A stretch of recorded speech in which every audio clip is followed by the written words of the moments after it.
சின்ன மருமகள்ல அடுத்து என்ன நடக்க போகுது அப்படின்னு பாத்தீங்கன்னா அப்புறம் பார்த்தா எல்லாருமே ரொம்பவே சிறப்பா தீபாவளியை கொண்டாடிக்கிட்டு இருக்காங்க. அப்புறம் அடுத்ததா தமிழும் சேதுவும் சேர்ந்து டான்ஸ் ஆடுறாங்க. அப்பத்தான் வந்து சொல்லவும் சேதுவால தட்டவே முடியல. ரெண்டு பேருமே சேர்ந்து டான்ஸ் ஆடிக்கிட்டு இருக்காங்க. நல்லபடியா ரெண்டு பேரும் ஆடி முடிச்சதுக்கு அப்புறம் அப்பத்தான் வந்து இந்த போட்டியோட வெற்றியாளர் யாருன்னு சொல்றேன் வாங்க அப்படின்னு சொல்லும்போது இங்கிட்ட பார்த்தா அந்த சாவித்ரி, தாமரை, சித்ரா எல்லாம் ஆர்வமா உட்கார்ந்துருக்குங்க. அம்மா 1,00,000 ரூபாமா, அம்மாச்சி நமக்கு 1,00,000 ரூபாய் கொடுக்க போகுது. அது என்ன பண்ண போதோ தெரியல, அது யாருக்கு கொடுக்க போகுதுன்னு தெரியலமா அப்படின்னு சொல்லிட்டு நினைச்சுக்கிட்டு இருக்குங்க. அப்புறம் பார்த்தா அப்பத்தா வந்து இந்த மாதிரி வாசிக்கிறாங்க.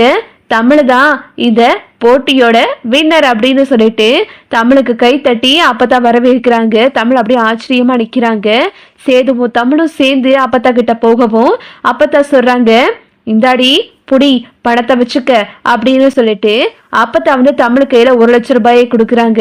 உடனே தமிழ் வந்துட்டு, அம்மாச்சி எனக்கு இதெல்லாம் வேண்டாம் அம்மாச்சி, நான் இந்த தீபாவளியை உங்களோட நல்லா சந்தோஷமா கொண்டாடலான்னு தான் வந்தேன், மற்றபடி எனக்கு பரிசெல்லாம் வேண்டாம் அப்படின்னு சொல்லிட்டு இங்க தமிழ் சொல்லவும் அப்பத்தா சொல்றாங்க, அடியே நான் ஒன்னும் உனக்கு சும்மா 1,00,000 ரூபாயை தூக்கி கொடுக்கல, இந்தா நீ போட்டியில ஜெயிச்சதுக்கான பரிசு தான் இது அப்படின்னு சொல்லிட்டு அப்பத்த தமிழ் கையில 1,00,000 ரூபாயை கொடுக்குறாங்க.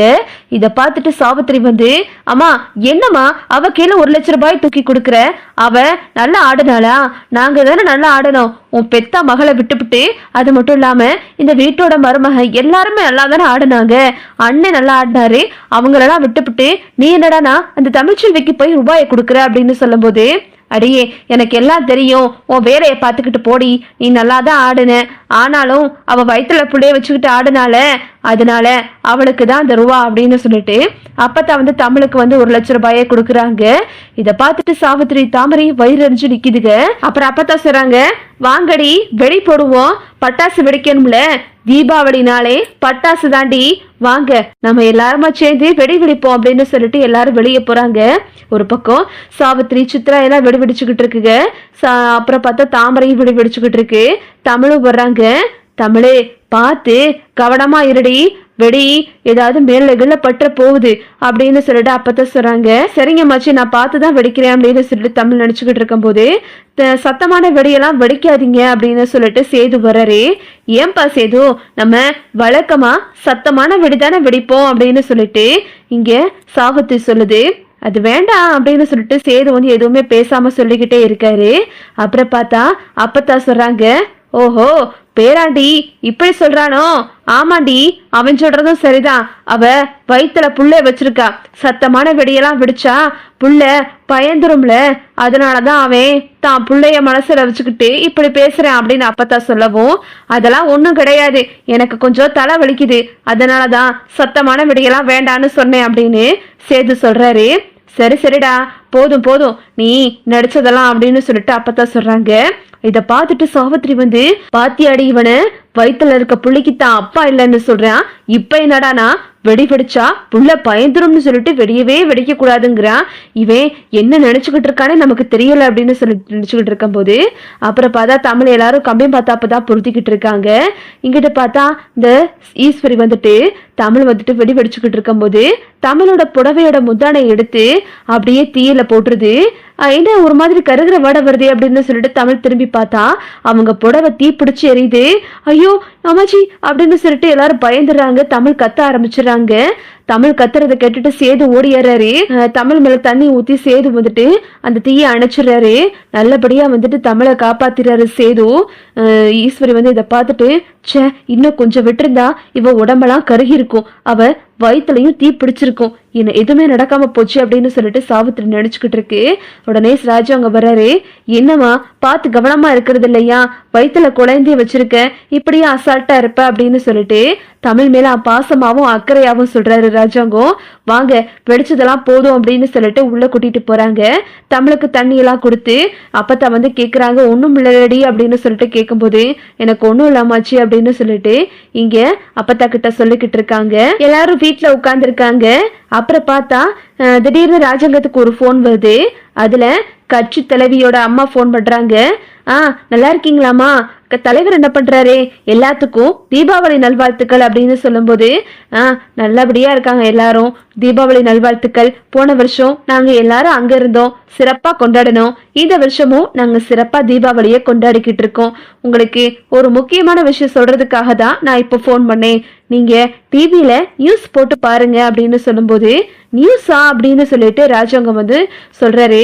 ஆமா, நீங்க நியூஸை போட்டு பார்த்துட்டு என்கிட்ட அப்புறம் பேசிக்கலாம் அப்படின்னு சொல்லிட்டு இங்க கட்சி தலைவி அம்மா போனை வச்சிடறாங்க. ராஜாங்கம் சொல்றாரு, ஏயா சேது, டிவியை போடியா, கட்சி தலைவி அம்மா நியூஸ்ல ஏதோ முக்கியமான செய்தி ஓடுதுன்னு சொன்னாங்க அப்படின்னு சொல்லிட்டு ராஜாங்கம் சொல்லவும் டிவியை போட்டு பாக்குறாங்க. நியூஸ் சேனலை வச்சா அதுல வந்துட்டு ஒரு நிகழ்ச்சி ஓடுது. இந்த மாதிரி சிறுமலை கிராமத்துல இவ்வளவு காலமா வண்டு தொல்லையில நாங்க கஷ்டப்பட்டுக்கிட்டு இருந்தோம், அந்த வண்டை வந்து எப்படி அழிச்சாங்க அப்படின்னு சொல்லிட்டு ஒரு சிசிடிவி காட்சியை வரத்துறையினர் சார்பா வந்து வெளியிட்டு இருக்காங்க அப்படின்னு அதுல வந்து ஒரு பேட்டியில சொல்லிக்கிட்டு இருக்காங்க. அந்த சிசிடிவி காட்சியும் டிவியில ஓடுது. அதுல பார்த்தா தமிழ் வந்துட்டு நம்ம அந்த வண்டை அடிச்சு வண்டை கொன்னது, மருந்து எடுத்தது, கஷ்டப்பட்டு அந்த காட்டுக்குள்ள சிரமப்பட்டு அந்த மருந்து எடுத்துட்டு வெளியே வந்தது, சேது ஒரு பக்கம் மருந்து எடுத்தது, இப்படி 2 பேரும் மருந்து எடுத்தது மாறி மாறி ஓடிக்கிட்டு இருக்கு. வர்ற வழியில போஸ் வந்து தமிழை அடிச்சதும் அதுல பதிவாயிருக்கு. அதுல சொல்லிக்கிட்டு இருக்காங்க, என்னது இந்த மாதிரி ஒரு பொண்ணு அடிச்சுட்டு அவரு மருந்து எடுத்துட்டு போயிருக்காரு, இதுல ஏதோ சூழ்ச்சி நடந்திருக்கு அப்படின்னு சொல்லிட்டு டிவிலையும் சொல்லிக்கிட்டு இருக்காங்க. இத பார்த்துட்டு ராஜாங்கம் அதிர்ச்சி ஆகிறாரு.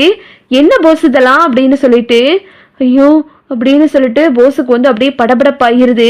போஸை போட்டு ராஜாங்க அடிச்சிடுறாரு. என்னம்மா நடக்குதுங்க அப்படின்னு சொல்லிட்டு ராஜாங்க கேட்கவும், ஆமாமாம்மா, நான் தான் போய் உங்களை காப்பாத்துறதுக்காக மருந்து எடுத்துட்டு வந்தேன்.